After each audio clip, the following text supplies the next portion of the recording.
Fatiha.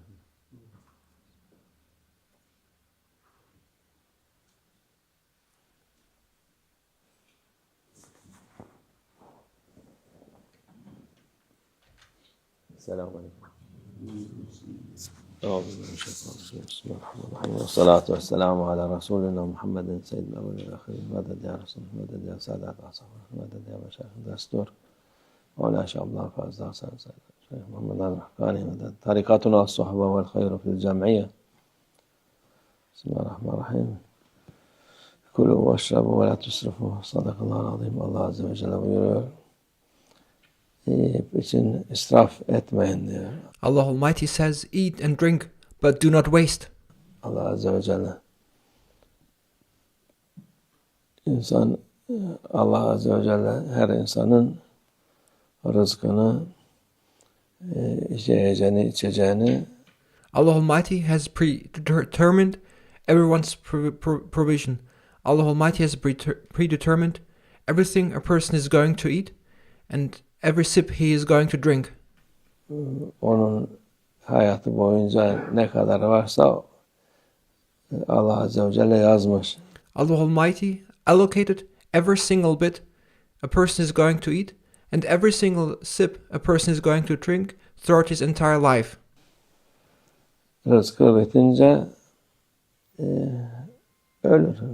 And when that provision ends, then that person dies. Yani normalde öyledir. Bazen keramet sahibi olan yemeden içmeden de yaşar. This is how things normally are.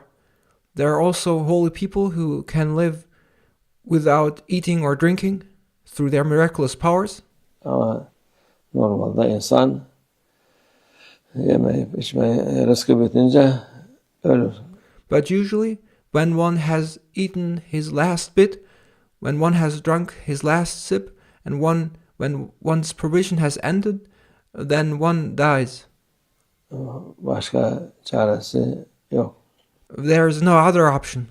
Onun için rızkın neyse muhakkak onu alacaksın. Therefore, let there be no doubt that you will receive what Allah Almighty has provided you with. Rızkını alınca Allah'a Azze ve Celle şükredeceksin. And when you receive those divine favors, those things Allah Almighty has provided you with, then be thankful for having received Allah Almighty's provision. O rızkı verdi de, sana verdi de. Say thanks to Allah Almighty that He gave to you what He predetermined for you to receive. Rızık acayip bir şeydir. The provision of Allah Almighty, the rizq, is something extraordinary. İnsanın her lokmada insanın kimin yiyeceği yazılıdır. With every single bit you eat, every single bite has been written and it is determined who is going to eat that bit. O lokmayı başkası yiyemez. And every bit has one's name on it and nobody else can eat what is predetermined for somebody. Kendi yiyecek, muhakkak o yiyecek. What is destined for you is going to be eaten by you, by no one else. Onun bu mümin olan, Müslüman olan insanın itikadı böyledir. We as Muslims believe in Allah Almighty's provision. Onun için yediği yemekler bir gittiği yerde davet olduğu, evinde, sokakta, orada, burada, nerede. And there are various places where we receive what Allah Almighty has provided for us. Sometimes we are invited as guests, sometimes we are somewhere outside, but one way or the other, we receive what Allah Almighty predetermined for us to eat or to drink. Olursa o ismi yazılan lokmayı yiyecek. We will certainly eat that bit which has our name on it. Onun için meşayihler baba bu Peygamber Efendimiz hadisi galiba muhakkak misafir geleceği vakit onun rızkı ondan önce gelir. And our sheikhs and Maulana Sheikh Nazim would speak about this and the importance about Allah Almighty's provision and about hosting a guest.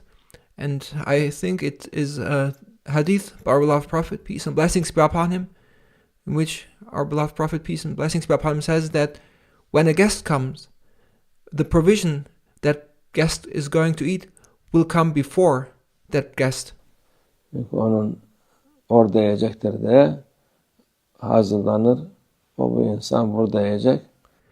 In advance, what that person is going to eat will be prepared before that person even arrives. Onun için misafir ağırlayan ona da fayda olur.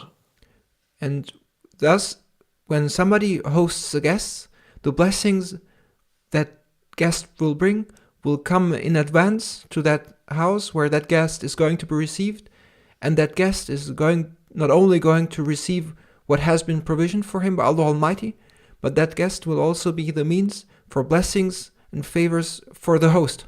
Onun rızkı da gelmiş olur.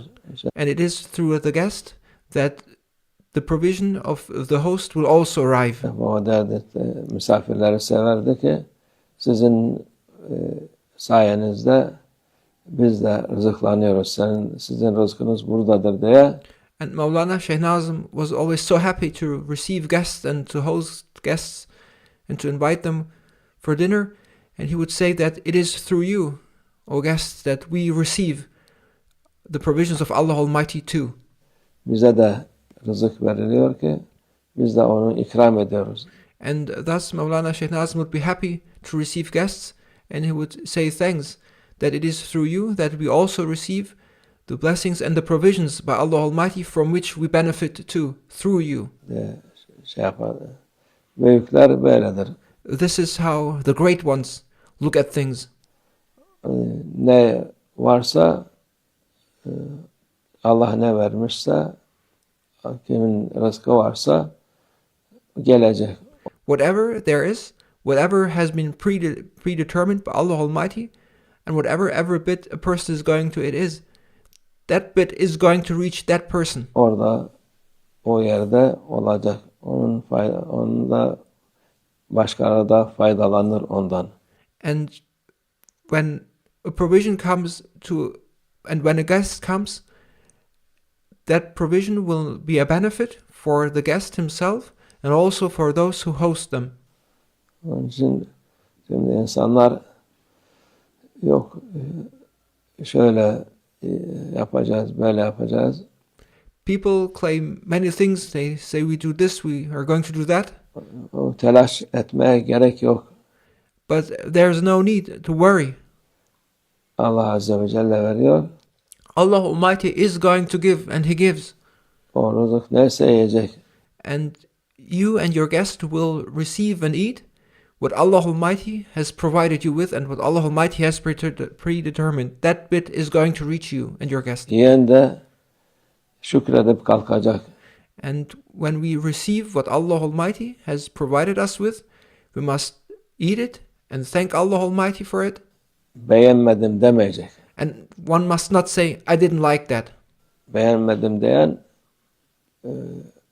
edep dışı olmuş olur. To not like what Allah Almighty has provided you with is bad manners and is outside what is required by the tariqah as good behavior. Nimeti kabul etmemek olur. To not accept Allah Almighty's divine favors is not good behavior, and when we say we didn't like it, then we are not accepting what Allah Almighty has provided us with, and this is not good adab. Nimeti kabul etmeyen de nimetten mahrum olur. And those who do not accept what Allah Almighty has provided you with will in the end be deprived of Allah Almighty's favors. Onun için ne kadar şükrederseniz o kadar çoğalır. Therefore, we must thank Allah Almighty as much as we can, and the more we are thankful, the more Allah Almighty will increase His favors upon us. Nereye giderseniz kimsenin verdiği ikramları ondan bilmeyin. Allah'tan bilin. Allah Azze ve Celle'den bilin ki Allah'a şükredin. Wherever you go, when you are a guest and you eat something, you must know that that bit and what you are offered is being offered to you in reality by Allah Almighty, and it is a divine favor by Allah Almighty, and you must be thankful to our Lord Allah Almighty for that provision. Bu nimet büyük nimettir.